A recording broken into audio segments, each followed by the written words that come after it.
Père, nous te rendons grâce pour ta présence ce matin.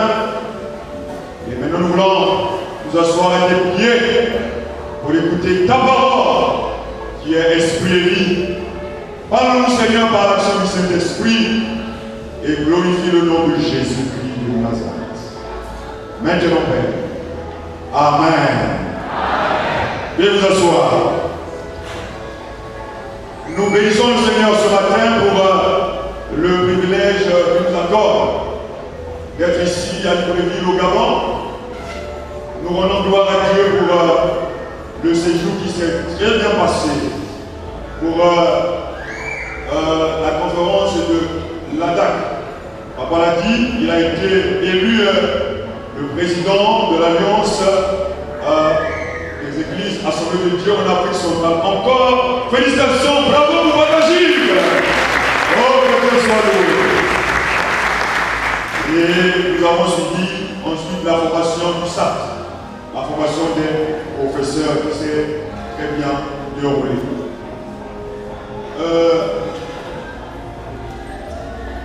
Moi je viens de Pointe-Noire, précisément, et je suis le pasteur principal de l'église qu'on appelle chez nous au Congo l'église Assemblée de Dieu de l'aéroport, donc de la grâce. Nous sommes à 5 minutes de l'aéroport de Pointe-Noire en voiture. Si vous prenez n'importe quel taxi ou voiture, il vous conduit chez vous. Dites, amenez-moi à l'église Assemblée de Dieu, temple de la grâce. Comme ici chez vous, l'église dit voilà, temple Hébron. Notre église est aussi connue sous le nom de l'église des Américains. Entre dans le taxi, dit simplement, conduis-moi à l'église des Américains. C'est même pas l'église de Congolais. L'église des Américains parce que ça a été implanté par le missionnaire Gary Dickinson. Voilà.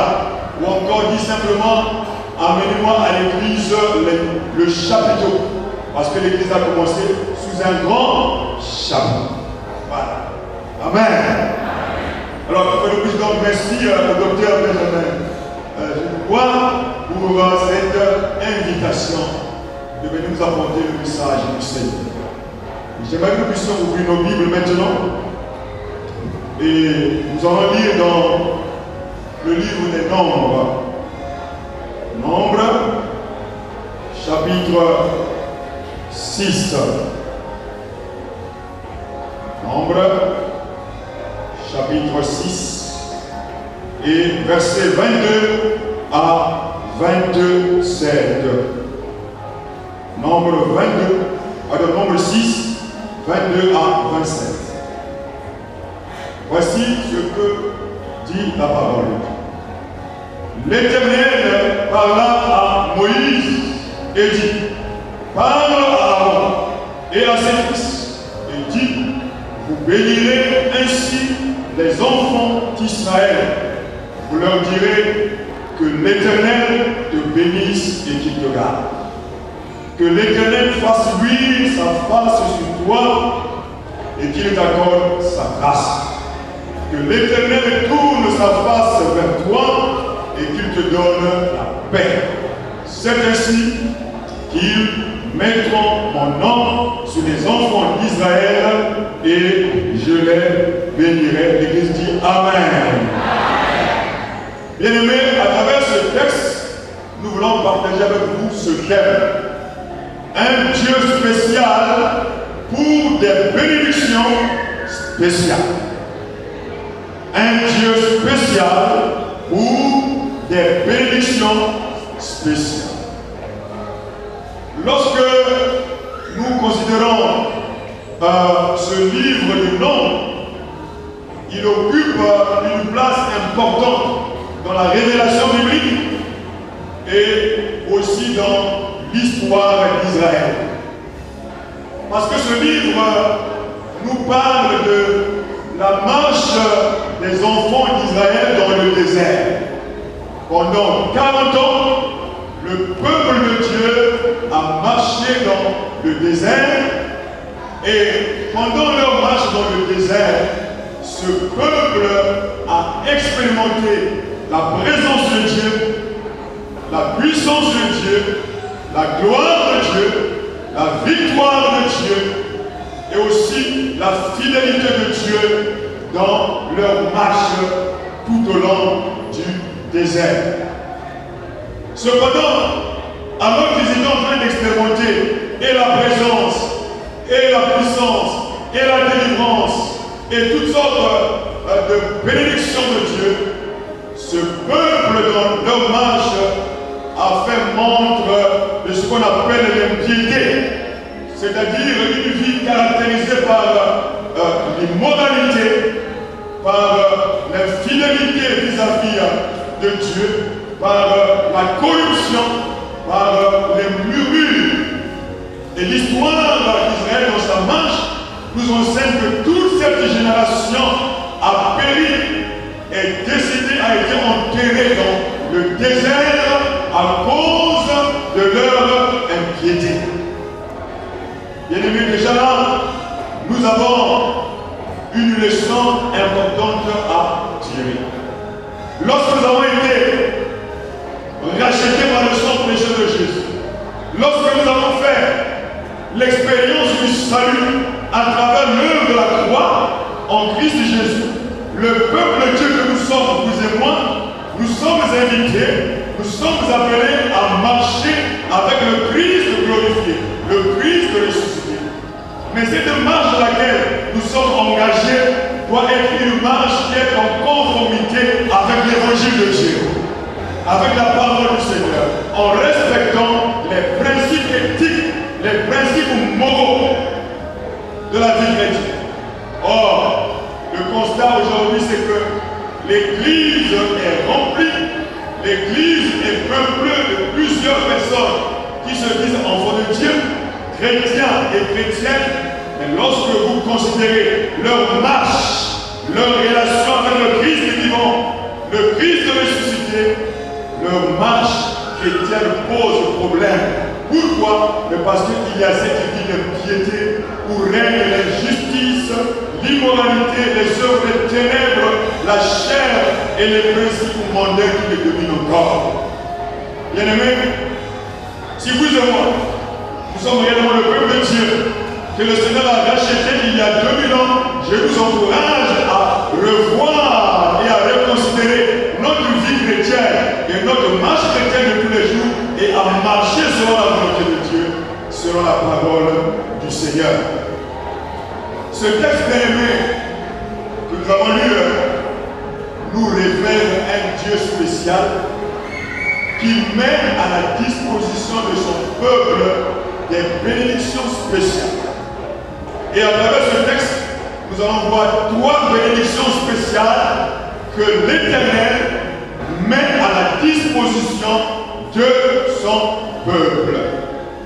La première bénédiction se trouve au verset 24. Il est écrit que l'Éternel te bénisse et qu'il te garde. Donc, bien aimé, la première bénédiction que le Seigneur Dieu Tout-Puissant, le Seigneur vivant, l'Éternel, met à la disposition de son peuple, cette bénédiction s'appelle la protection divine. La protection divine. Dites avec moi la protection divine. Oui, bien-aimé. Dieu connaît les besoins réels de son peuple. Et Dieu sait que parmi les besoins essentiels, les besoins fondamentaux, les besoins prioritaires de l'Église, de son peuple, des points que nous sommes, l'une des priorités, sinon l'un des besoins essentiels pour l'Église aujourd'hui sur la terre s'appelle la protection divine.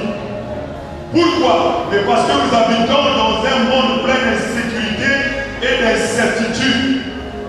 Dieu, sachant que l'Église, son peuple vivrait dans un monde plein d'insécurité et d'incertitude, a prévu cette bénédiction qui s'appelle la protection de l'Éternel. Bien-aimé, tu peux marcher jour et nuit, rester calme et silencieux et avoir l'assurance et la certitude que tu as un Dieu au ciel qui te garde et qui te gardera tous les jours. Malgré les temps difficiles, les combats, les luttes, les prisons des ténèbres, le diable, ses démons, l'Église sous la protection de l'Éternel. Le peuple de Dieu est sous la sécurité de Dieu. Il faut avoir, bien-aimé, cette confiance dans la protection de Dieu. Aujourd'hui, vous savez, si vous posez une question aux croyants, quelles sont les bénédictions dont vous avez besoin? Et il va faire sa liste, il va vous dire, bien souvent ce soit le temps, bon, le mariage, les enfants, le travail, le voyage, les comptes de banque, les maisons. Mais, mes frères et sœurs, réfléchissons un seul instant.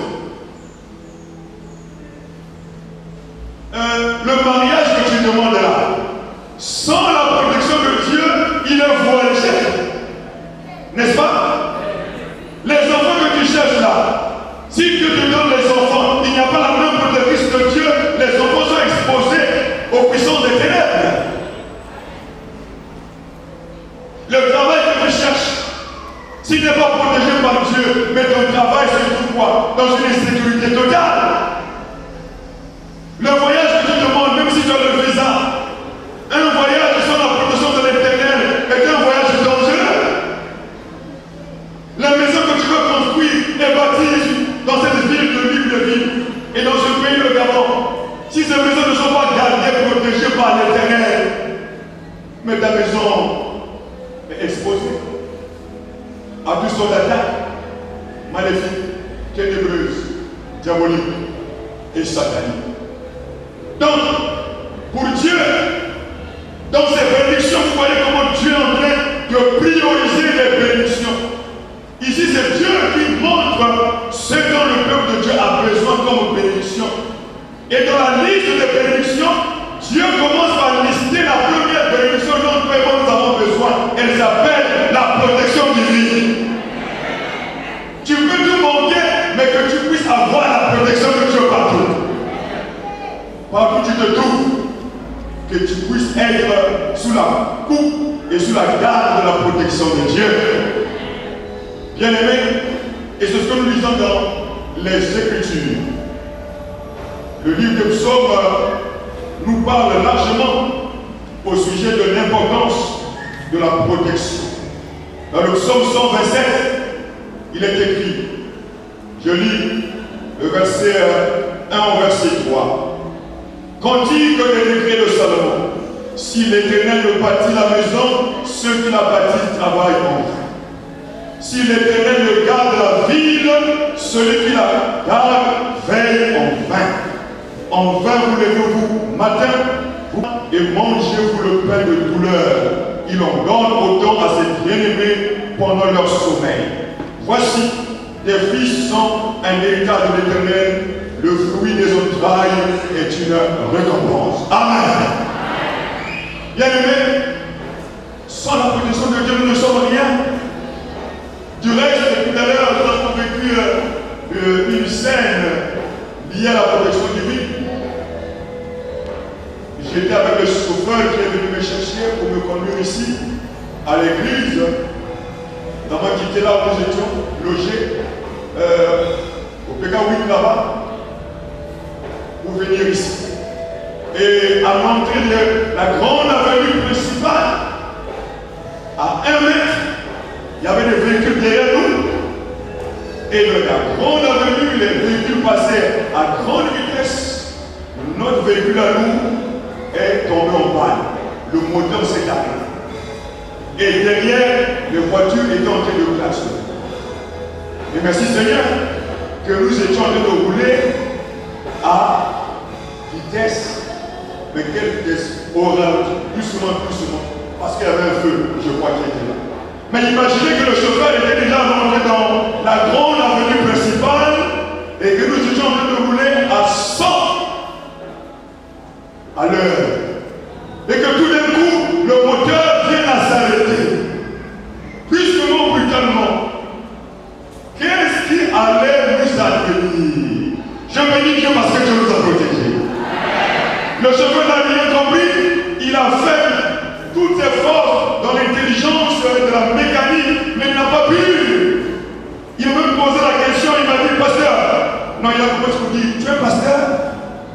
J'ai dit non, je suis pasteur. Ah, on dirait que tu chasses beaucoup de démons. Hein? J'ai dit non, ça, tous les mois, ils chassent les démons.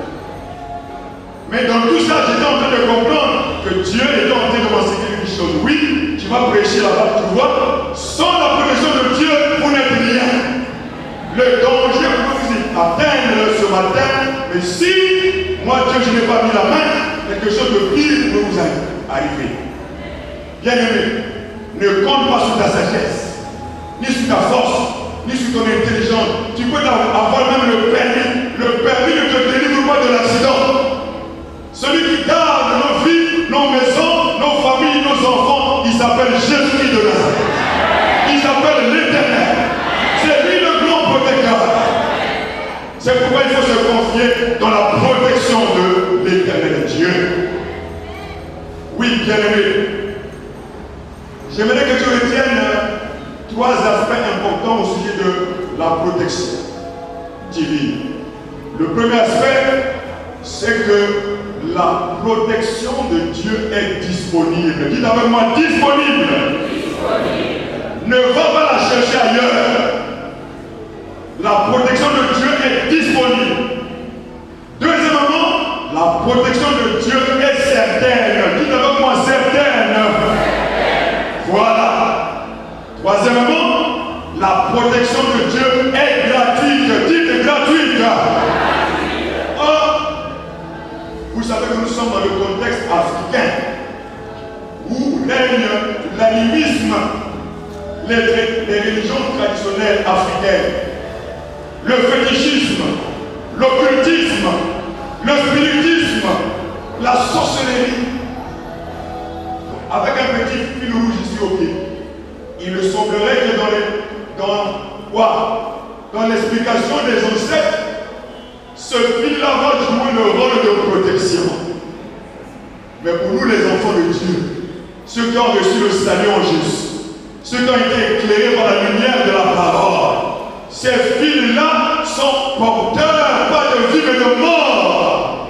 Nous sommes connectés à celui qui est la véritable source de protection, qui a donné sa vie à la croix, qui a versé son sang précieux. Il s'appelle Jésus-Christ de Nazareth. Tu veux la protection pour tes enfants, confie-toi en Jésus. Tu veux la protection pour ta maison, donne ta maison à Jésus-Christ. Il est le véritable protecteur. La protection, la véritable, vient de Jésus. Et c'est gratuit. Quand tu vas chez les féticheurs, c'est payant. Il faut payer 800 000, 1 million. Et d'ailleurs, leur protection est d'origine diabolique et démoniaque. Tu penses aller trouver la solution dans ces endroits, mais c'est des endroits ténébreux. La protection, la véritable, se trouve en Dieu. Ce matin, tu cherches la protection, viens au pied de la croix. Viens à Jésus, il est ta protection. Alléluia. Le psalmiste a compris cela. C'est pourquoi il dit dans le psaume 91, certainement que nous connaissons, à partir du verset 1 au verset 2. Celui qui demeure sous l'abri du Très-Haut repose à l'ombre du Tout-Puissant. Je dis à l'Éternel, mon refuge, ma forteresse, mon Dieu en qui je me confie. David avait cette certitude. Il savait que la protection de Dieu, elle est disponible, elle était disponible pour lui. Malgré les conflits qu'il a connus, les combats avec Absalom et les luttes avec Saül, mais David s'est confié dans la protection de l'Éternel. Bien-aimés, soyons conscients d'une chose. La vie chrétienne est une vie exposée aux combats et luttes de toutes sortes. Et face à cela, et dans notre vie présente, et même dans notre vie à venir, soyons à ce qu'une chose, le croyant est sous la bénédiction de la protection de l'Éternel. Même le serviteur de Dieu qui est mort, oui, il a quitté la terre, mais il est sous la protection de l'Éternel dans le royaume de Dieu, dans le royaume céleste. Là-bas, c'est la vraie sécurité qui nous garantit, parce que ça nous donne accès à l'éternité céleste, à l'éternité avec Dieu. Vous savez, un jour, nous sommes allés en mission dans une de nos villes à l'intérieur du pays. Après l'évangélisation, il fallait revenir sur Brazzaville. Après près de 300 km, nous sommes rentrés dans un bus et le contrôleur et le chauffeur savaient que le bus là avait des problèmes. Mais quand ils ont vu que nous étions des pasteurs, ils ont dit bon c'est bon, ça ce sont des pasteurs, on va aller quand même. Ça veut dire Dieu avec nous. Et on a commencé donc la route.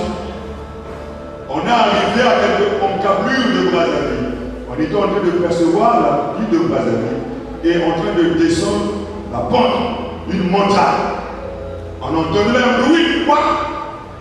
Et le bus a commencé à tomber. Gauche, droite.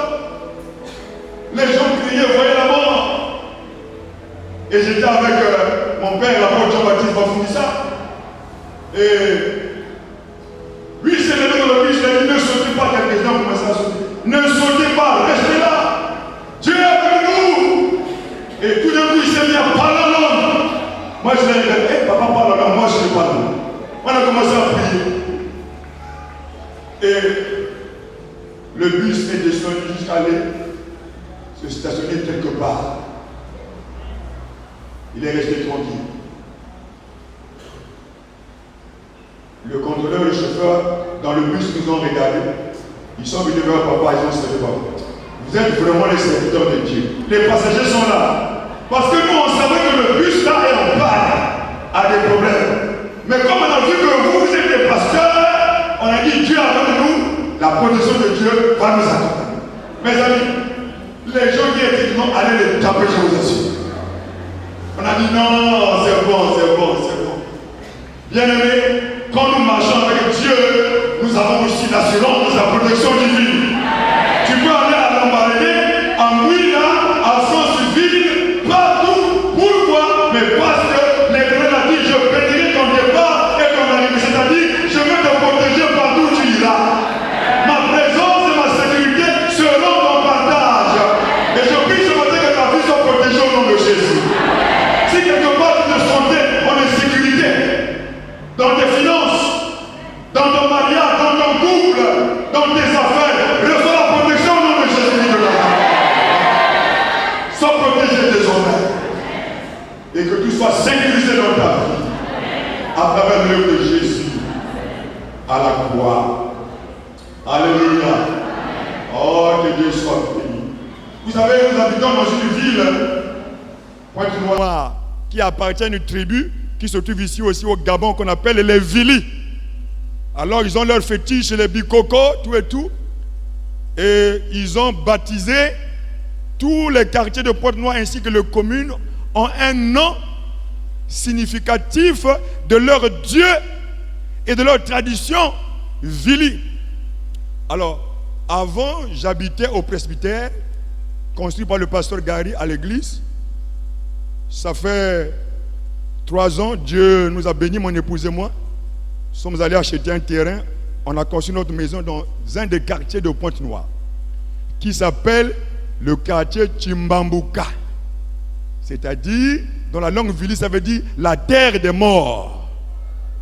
Et ce quartier Chimbambuka est situé dans la commune Ngoyo, qu'on appelle le lieu maudit. Donc, nous sommes allés acheter la parcelle dans un quartier qui s'appelle la terre des morts, dans une commune qui s'appelle le lieu maudit. Mais je vous assure, même si cette terre-là, elle est la terre des morts, même si cette commune-là est maudite, nous avons droit à quoi?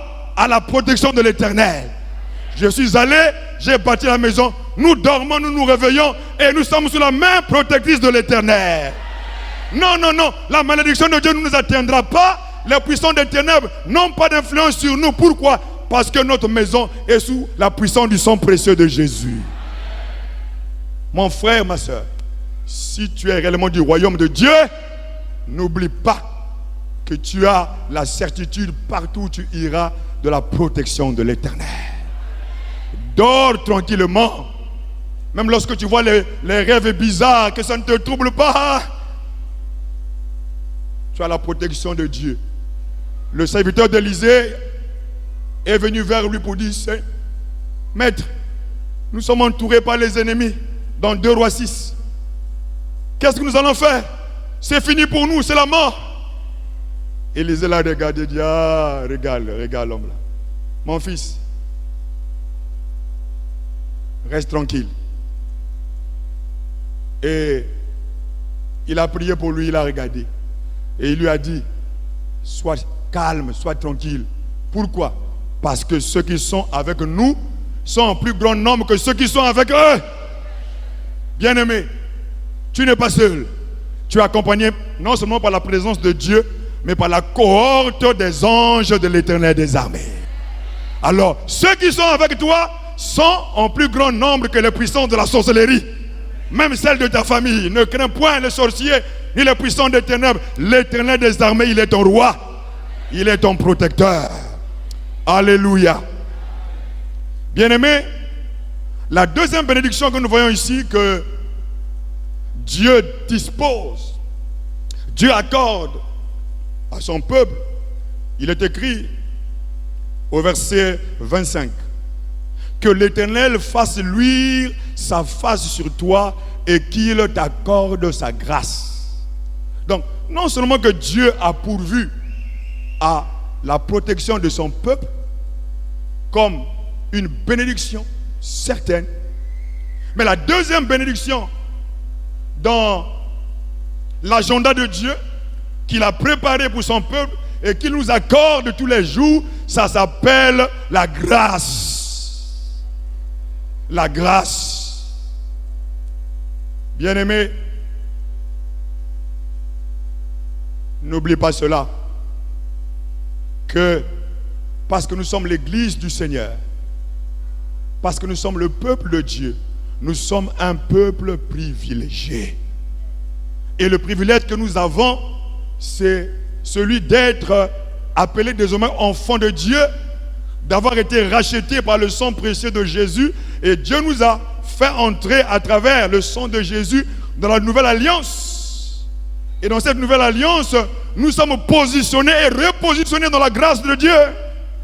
Si hier nous étions perdus dans les ténèbres, esclaves du diable, esclaves des démons, esclaves des malédictions, maintenant en Jésus-Christ, nous avons été délivrés de la puissance des ténèbres. Dieu nous a positionnés dans sa grâce en Jésus-Christ. Tu n'es plus le peuple des ténèbres, tu es le peuple de la grâce de Dieu. Tu as reçu la grâce du Seigneur. Et Dieu t'a accordé la richesse de sa grâce en Christ Jésus. Bien-aimés,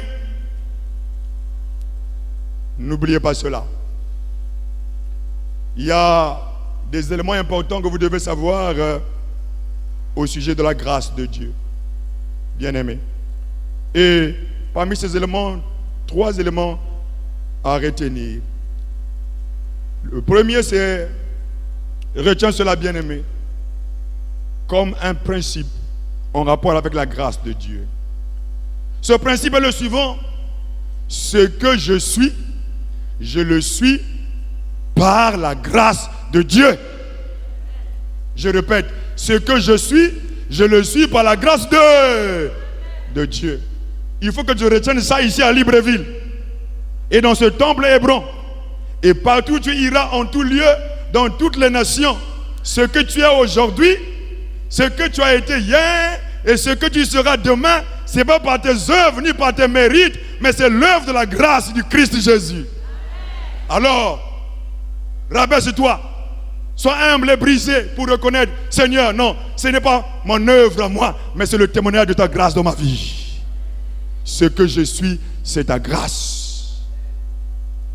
Paul parle aux Éphésiens, a dit dans Éphésiens 2, verset 8, que vous avez été sauvés par la grâce au moyen de la foi. Bien-aimés, si nous sommes le peuple de Dieu aujourd'hui, nous avons été sauvés par la richesse infiniment variée de la grâce de Dieu. Et justement, quand on est connecté avec Dieu, quand on est en relation avec Dieu, ce qu'il faut retenir, c'est que l'Église est entré dans cette richesse infiniment variée, intarissable, qui s'appelle la richesse de la grâce de Dieu. Et j'aime ce que Dieu dit ici. Il dit, quand vous bénirez le peuple de Dieu, dites que l'Éternel fasse luire sa face sur toi et qu'il t'accorde sa grâce. Et ce matin, ma prière, c'est qu'au nom de Jésus, que la face de Dieu brille sur quelqu'un ce matin. Et que tu reçoives la grâce de Dieu. Si tu es venu ici ce matin avec de multiples besoins, sache que la grâce de Dieu est la réponse à tes besoins. La grâce de Dieu est la provision à tes besoins. Oh, Paul a dit, mon Dieu pourvoira à tous vos besoins selon sa richesse avec gloire en Christ Jésus. Oui, retiens ce principe. Deuxième principe en rapport avec la grâce de Dieu est le suivant. Ce que je fais, je le fais avec la grâce de Dieu. Ce que je fais, je le fais avec la grâce de Dieu. Tout ce que tu fais sur la terre aujourd'hui, dans ta relation avec Dieu, dans ta vie chrétienne, dans ta marche avec Dieu, n'oublie pas ce détail important que si ce n'est pas la bénédiction de la grâce de Dieu, tu ne feras rien sur la terre. Bien-aimé, tu veux accomplir des grandes choses sur la terre, confie-toi la grâce de Dieu. Donne-toi la grâce du Seigneur. Recherche la grâce de Jésus-Christ, tu verras la bonne main de Dieu sur toi. À cause de la grâce du Seigneur qui va se manifester pleinement, abondamment et puissamment dans ta vie. Dans 1 Corinthiens chapitre 15, le verset 10, Paul disait, j'ai travaillé plus qu'eux tous. Toutefois, non pas moi, mais la grâce de Dieu qui est avec moi. Alléluia. Paul a reconnu cela. Il a travaillé dans la mission, dans l'évangélisation, plus qu'eux tous. Toutefois, non pas lui, mais c'est la grâce de Dieu. Bien-aimé, tout ce que tu fais sur la terre, tu es travailleur, tu es élève, femme d'affaires, homme d'affaires, tu es serviteur de Dieu, servante de Dieu, sache-le, reconnais-le que tout ce que tu fais et tu auras à faire sur la terre, tu le fais avec succès et réussite à cause de la grâce de Jésus-Christ avec toi. Alors, attache-toi à la grâce. Cherche la grâce de Dieu et demande la bénédiction de la grâce de l'Éternel dans ta vie. Troisième principe en rapport avec la grâce de Dieu, c'est que tout ce que j'ai sur la terre, je l'ai à travers la grâce de Dieu. Tout ce que j'ai sur la terre, je l'ai à travers la grâce de Dieu. Lorsque tu as la bénédiction bien-aimée de la grâce de Dieu avec toi, cette grâce-là va t'accompagner en toutes choses. Vous pouvez être 2000 chrétiens, vous pouvez être quoi? 100 travailleurs, 20 travailleurs de la même entreprise à la fonction publique. Les autres n'ont pas ce que toi tu as. Et toi tu as ce que les autres n'ont pas. Ils se posent mille et une questions. Mais cette femme-là, qu'est-ce qu'elle fait? Cet homme-là, où est-ce qu'il reçoit ce qu'il a? Cet homme reçoit parce qu'il connaît, il est connecté à la source de la grâce de Dieu. Ce qu'il a ne vient pas de lui, mais ça vient de la grâce du Seigneur. N'oublie pas cela. Ce que tu as, c'est avec et c'est à travers la grâce de Dieu. Bien-aimé, je me souviens que j'étais pasteur à Brazzaville et je dirigeais une église là-bas, locale. Et un jour, le pasteur Gary a voyagé. Il est allé aux États-Unis. On ne se connaissait pas. Peut-être on se rencontrait dans les pastorales. Mais il n'y avait pas une relation comme ça, personnelle, directe. Depuis l'Amérique, il a écrit à la pastorale une lettre. Je vous demande, cher président, membre du bureau et pastoral, affectez-moi le pasteur Roland Sosten Voukoulou à Pointe-Noire. J'ai besoin qu'il travaille avec moi à l'Institut biblique et qu'il soit mon assistant.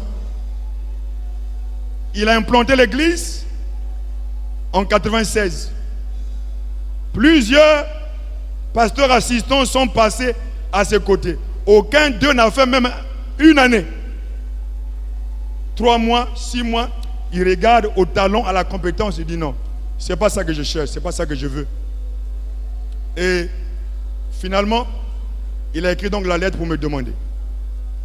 J'ai levé la main en pleine pastorale. J'ai dit, président, avec tout mon respect, je ne peux pas aller à Pointe-Noire. Vous savez que moi j'ai une église ici que je dirige. Et puis il ne m'a pas demandé, il ne m'a pas consulté. Donc je ne peux pas aller à Pointe-Noire.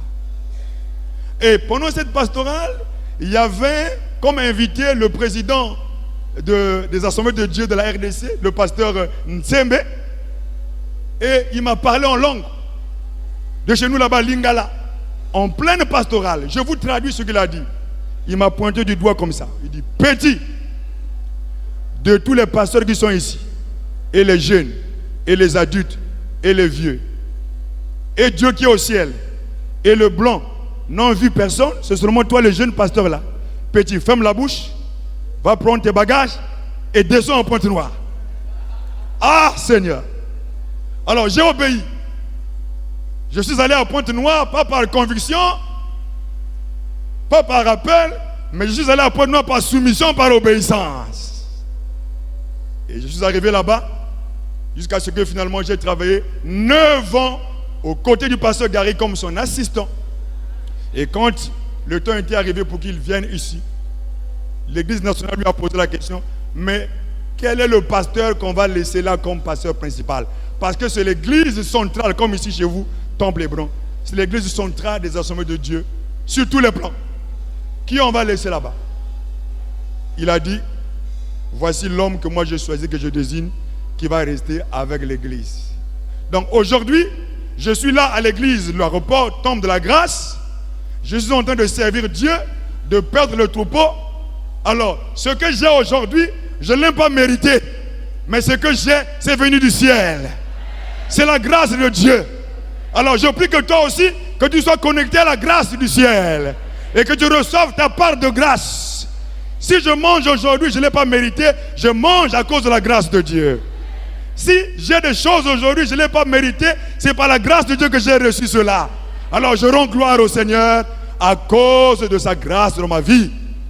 Je prie aussi que toi, ce matin, la grâce de Dieu te localise. Et que tu sois touché par la grâce de Dieu. Que quelque chose de surnaturel se passe dans ta vie par sa grâce. Et que tu témoignes que la grâce de Dieu est véritable. Qu'elle est vivante. Qu'elle est oui et amen. Et enfin, la dernière bénédiction que Dieu accorde ici à son peuple. Au verset 26, il a dit que l'Éternel tourne sa face vers toi et qu'il te donne la paix. Qu'il te donne la paix. Ah! Bien-aimé, Dieu connaît tout. Il sait que l'homme en général a besoin et de la protection et de la grâce. Mais spécialement les croyants que nous sommes sur la terre, nous avons besoin de la protection et de la grâce de Dieu. Mais non seulement la protection et la grâce de Dieu, nous avons aussi besoin de la paix de Dieu. Alors, comprenez-le bien-aimé, l'une des richesses que Dieu accorde à son Église s'appelle la paix. La paix. Jésus, en partant, dans Jean 14, verset 27, il a dit quoi? Je vous laisse ma paix, je vous donne la paix, pas comme le monde le donne. Bien-aimé, le monde donne la paix, mais une paix fragile. Le monde donne la paix, mais une paix hypocrite. On dit la paix par les lèvres, mais dans le cœur, c'est la guerre. Le monde parle de la paix, mais une paix tronquée. Une paix qui est vide de sens et de contenu. La preuve, c'est quoi? Ce sont toutes les guerres auxquelles nous assistons aujourd'hui dans le monde.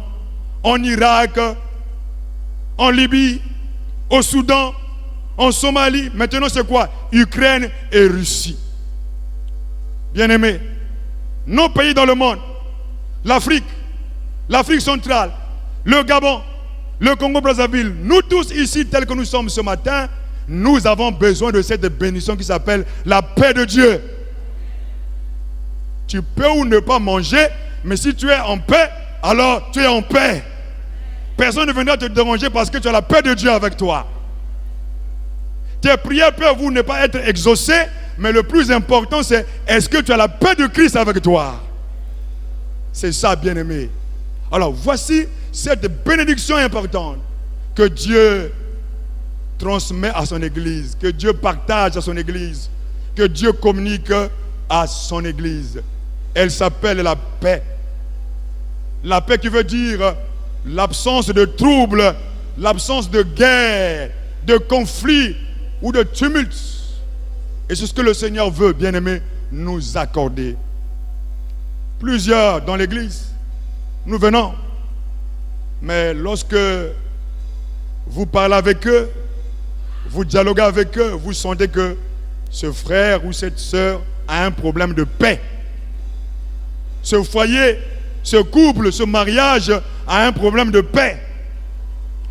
Je suis allé visiter 2 couples pour arranger les problèmes conjugaux. Dans le premier couple, c'était un problème de jalousie que le monsieur faisait contre sa femme. Alors, à cause de la jalousie, monsieur est rentré dans la chambre. Il a pris la tablette de beauté que lui-même il avait acheté à 200 ou je ne sais pas 250 000. Il a pris un bac de fer, il a cogné contre cette tablette de beauté là. Pourquoi? Mais parce qu'il était jaloux. Ah, mes amis, qu'est-ce que la pauvre tablette a à faire avec ta jalousie? C'est toi qui as acheté la tablette là. S'il y a un problème, assois avec ta femme, parlez ensemble, trouvez la paix. Alléluia. Mais laisse la tablette tranquille. C'est du bois. Est-ce que le bois a un problème avec toi? Une autre sœur, je suis allé régler un conflit conjugal. Elle s'est fâchée et dans sa colère, elle est allée couper le fil qui transmet l'eau chaude dans la maison.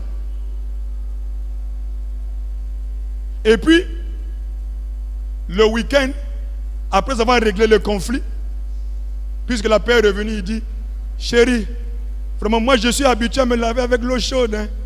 Là, il n'y a plus l'eau chaude. Oh, mais qui a coupé ce fil-là? C'est pas toi? Tu étais en colère. Mais tu pouvais t'asseoir avec ton mari, parler calmement, tranquillement. Qu'est-ce que le fil de courant a à voir avec vos problèmes conjugaux?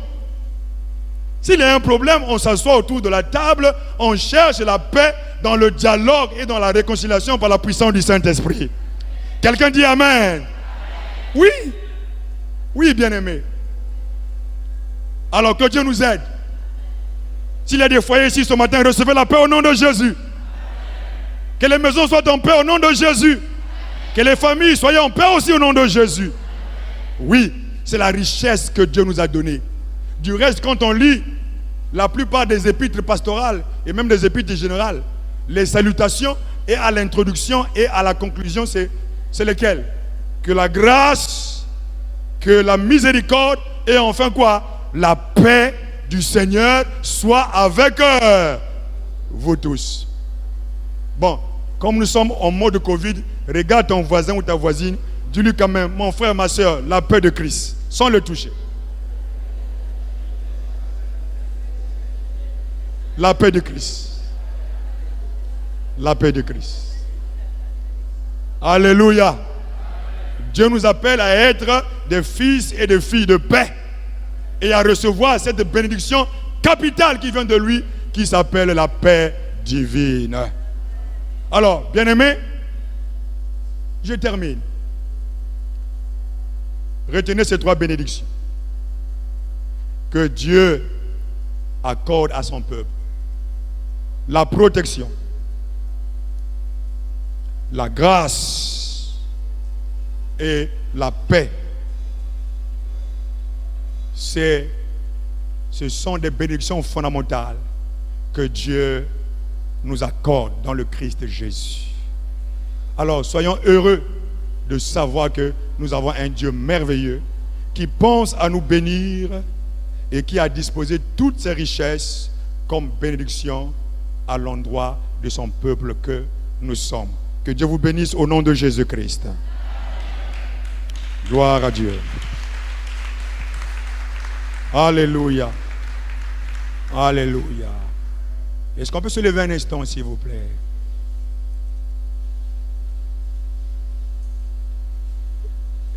Et nous voulons simplement prier pour ces 3 bénédictions. Parce que je sais que ce matin, il y a quelqu'un qui a besoin de la protection de Dieu. Il y a quelqu'un qui cherche la grâce de Dieu dans sa vie. Mais aussi quelqu'un qui est troublé dans son cœur, dans tout ce qu'il est en train de faire peut-être. Tu es perdu, tu es dans l'incertitude. Ce matin, tu es venu ici, mais ton cœur était troublé. Tu cherches la paix. J'aimerais simplement lancer cet appel. Y a-t-il un bien-aimé, une bien-aimée ici qui cherche la protection de Dieu là où tu es? Lève la main simplement, nous allons prier ensemble. Qui ce matin a besoin de la grâce du Seigneur? Lève la main, nous prierons aussi ensemble. Et qui cherche ce matin la paix de Dieu dans ta vie, dans ta maison, dans tes entreprises? Lève la main, nous prierons l'Éternel. Gloire à Dieu. Père, nous te bénissons ce matin et nous te rendons gloire. Merci pour tous ces bien-aimés qui ont entendu ta parole et qui ont répondu à ta parole, Seigneur. Ce peuple a besoin de ta protection. Ce peuple a besoin de ta grâce. Ce peuple a besoin de ta paix. Je prie que dans le précieux nom de Jésus, tu leur donnes d'être, Seigneur, oh Dieu, en possession de toutes ces bénédictions que tu as prévu d'accorder à ton peuple, mais que tu as accompli à travers l'œuvre de la croix. Ce matin, que ton peuple soit richement béni au nom de Jésus. Fais-le entrer dans le trésor de ta protection divine au nom de Jésus-Christ de Nazareth. Que ceux qui étaient troublés, attaqués par les démons, les puissants des ténèbres, menacés, Seigneur, par Satan, les œuvres du malin, qu'ils, Seigneur, trouvent la victoire et la protection dans le puissant nom de Jésus-Christ. Je prie, Seigneur, oh Dieu, pour ceux qui, oh Dieu, sont, Seigneur, abattus, découragés, Seigneur. Fais-les grâces ce matin et déverse sur leur vie la bénédiction de ta grâce dans le beau nom de Jésus. Je prie, Père, pour tous ceux qui sont, au Père, à la recherche de la paix dans leur vie. Accorde-leur ta paix. La paix que les hommes ne peuvent pas donner, que l'argent ne peut pas donner, mais la paix qui vient du ciel, qui vient, Seigneur, de toi. Déverse cette paix dans leur vie, dans leur maison, dans leur cœur et dans leur marche quotidienne. Ô Dieu, à toi soit louange, gloire, honneur et puissance. Au nom de Jésus-Christ, notre Seigneur et Sauveur, nous avons prié avec action de grâce. L'Église dit Amen. Gloire à Dieu. Que Dieu vous bénisse.